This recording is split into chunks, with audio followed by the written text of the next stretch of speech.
kids. Howdy. Just a minute, kids church is going to start. This one's for the kindergarten, first, second, and third grade. Here, I've been doing some friendship songs the last couple weeks. Here's another one. I hope I can do it justice. You ain't never, ever had a friend like me. I know it didn't sound the best, but oh well. Where's it from anyway? Do anybody know? I hope you said Aladdin. Yep, because that's what it was from. This month we're talking about friendship. Today's question is, when has someone encouraged you? You know, somebody said you were sad, and somebody said something or loved on you a little bit and helped your heart feel happy again. Today we're talking about a guy, and he was an older man that had like a spiritual brother or son, I guess you could say, that needed encouraging and leading and directing in the path of God. It's Elijah and Elisha, who are great friends in the Bible. Before we get to that, let's remember that Wednesday night we've got our Bible cartoon that you can watch, and there's questions and there's things you can talk about on the DFC Facebook page. Get it with your parents, talk about it, pray, and have a midweek devotional, okay? All these things on the DFC Facebook page, and you can go back and look over previous weeks, all right? But right now it's time for Kids Church. It's time to have some fun learning about the love of God. So have fun praising Jesus. Bye.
When I'm friends with you and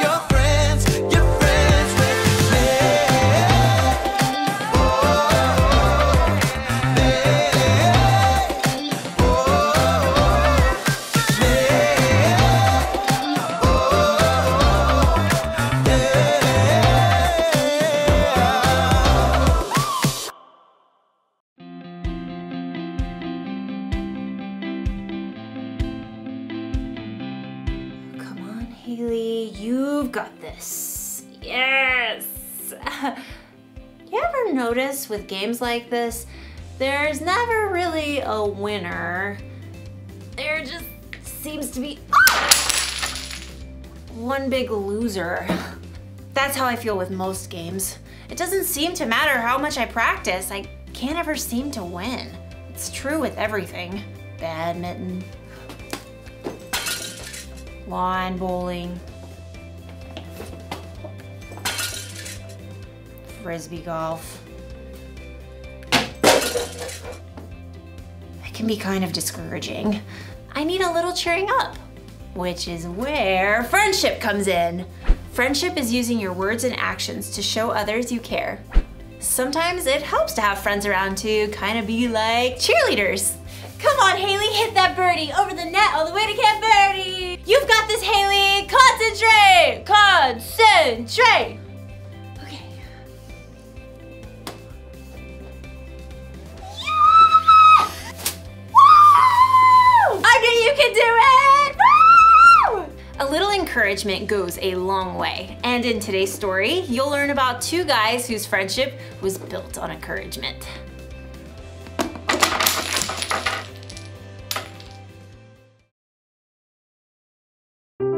The Bible. It's 66 books of history, stories, letters, and poetry that fit together to form God's one big story. The epic adventure of how He created us and loves us so much that He made a way to rescue us. As we travel through the Bible, from Genesis to Revelation, we discover people who met God and found their lives changed forever. And now for an amazing story. Inspired by the book of 1 Kings, chapter 19. For many years, God's people were ruled by kings who refused to listen to God. So God sent prophets to speak His words. One was a man named Elijah. I serve the Lord. Elijah did amazing things through God's power, like calling for rain after 3 years of drought and bringing a dead boy back to life. But being a prophet was a lonely, difficult life. After the evil queen Jezebel threatened his life, Elijah fled to Mount Horeb. God, I've been committed to you, but the people have turned their backs on me. I am the only prophet left. God already had an answer to Elijah's pleas. A friend. Go back the way you came. Anoint Elisha from Abel-Meholah as the next prophet after you. So Elijah tightened his belt and set out along the road.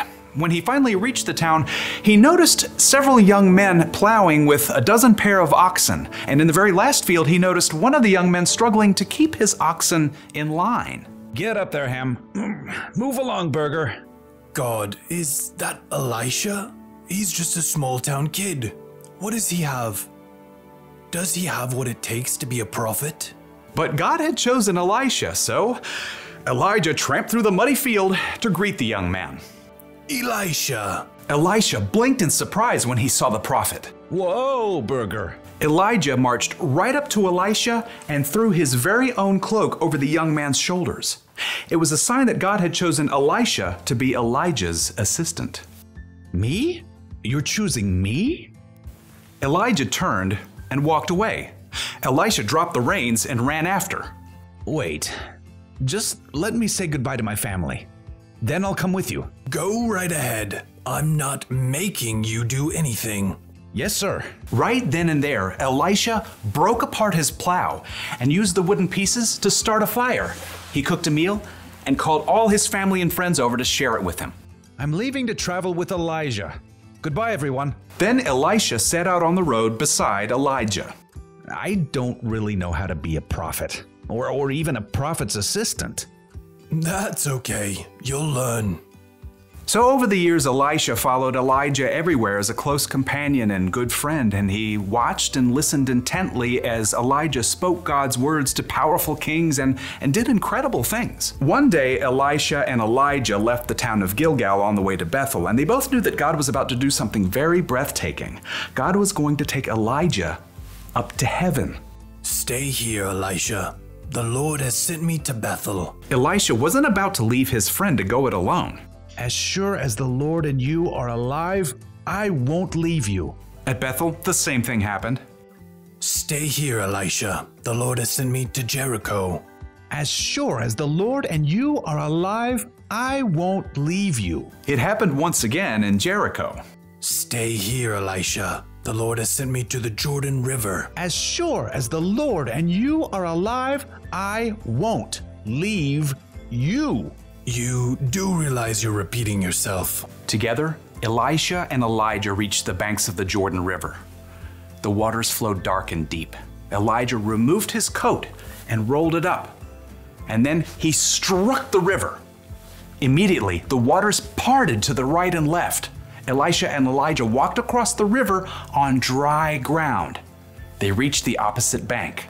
Tell me, what can I do for you before I'm taken away? Elisha didn't want to lose his friend and mentor, Elijah, but he'd learned many things in the last few years. Please, give me a double share of the Spirit God has given you. Only the Lord can do that. But if you see me when I'm taken away, that means you will receive what you've asked for. Elisha nodded, and the two men walked on in silence. Suddenly, a wild wind whipped up, and a chariot and horses appeared, blazing with fire. Elijah. The flaming chariot flew down right between the two men. It caught up Elijah and carried him up to heaven, driven by a strong wind. Elijah, you are like a father to me. Elisha stared into the sky until the last breath of wind and the final hint of flame were gone. Then in great sorrow, he tore his own clothes. My best friend is gone. Glancing down at the ground, he saw Elijah's coat. Carefully, he picked it up. I wonder. Elisha hurried back to the bank of the Jordan River. Again, the water flowed hard and fast. On the opposite bank, a group of prophets from Jericho watched. Look, there's Elisha. But where's Elijah? Across the river, Elisha twisted up Elijah's coat. He called out in a loud voice, Where is the power of the Lord? Where is the power of the God of Elijah?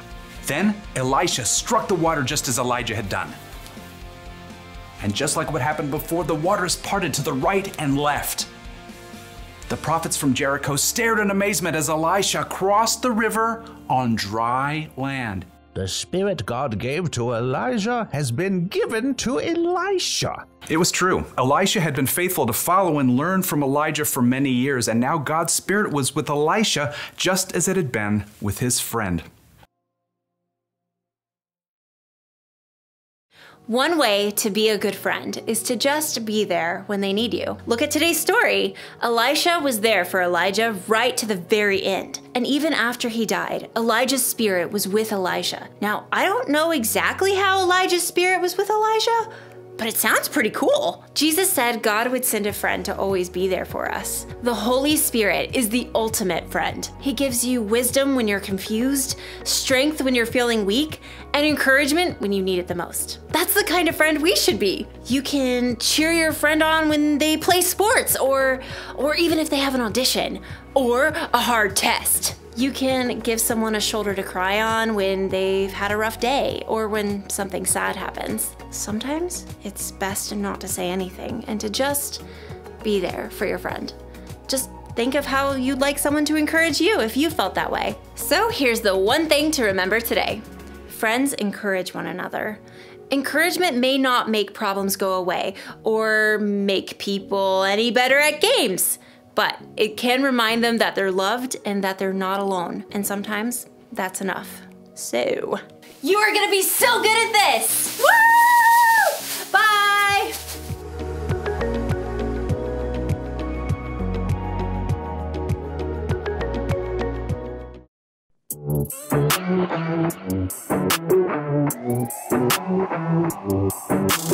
Jesus, you have been so faithful. Jesus, you have been so true. I will be forever thankful, 'cause I never had a friend like you. Help me to be who you've been to me, to everyone I see. Let us love one another with a love like no other yet. That's the way you love us, God. Never turn away, you were with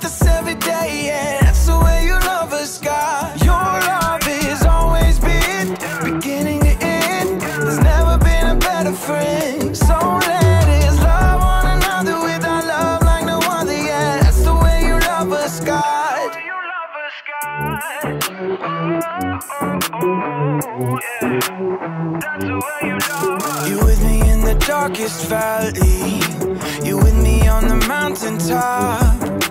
I'm thankful that you never leave me, and that your love will never stop. Help me to be who you've been to me, to everyone I see. Let us love one another with a love like no other yet. That's the way you love us, God. Never turn away, you are with us every day, yeah. That's the way you love us, God. Your love has always been beginning to end. There's never been a better friend. So let us love one another with our love like no other, yeah. That's the way you love us, God. I wanna thank you for being a friend who's always by my side. I wanna thank